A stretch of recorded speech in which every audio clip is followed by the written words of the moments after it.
பொறுமை இல்லாத மனிதன், பதட்டத்தோடு இருக்கின்ற மனிதன், பரபரப்பாக இருக்கின்ற மனிதன், எப்பொழுதுமே டென்ஷனாக இருக்கின்ற மனிதன், அவனுக்கு இரத்த அழுத்த நோய் வருமா? தலையில டென்ஷன் வருமா? டென்ஷன் யாரு? எப்பவுமே மைக்ரேன், ஹெட்டேக் வருமா? தூக்கம் வராதான்.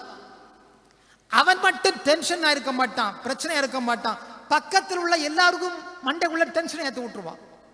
தான் மட்டும் டென்ஷன் இல்லை, பக்கத்தில் இருக்க எல்லாருக்குமே டென்ஷனை உருவாக்கி விட்டுருவான். உடல் நோய் மட்டுமல்ல, மனநோயை உருவாக்கி விட்டுருவான். எனவே இந்த பொறுமை இல்லாத மனிதன், பரபரப்பு தன்மை உள்ள மனிதன், படபடப்பு தன்மை உள்ள மனிதன் உடல் நோய் மட்டுமல்ல மனநோய்க்கும் தன்னை உட்படுத்திக் கொள்கிறான் என்று மனவியலாரும் உடற்கூற்று அறிவியலாலுமே நமக்கு சுட்டி காட்டுகின்றார்கள் பொறுமையினுடைய முக்கியத்துவத்தை.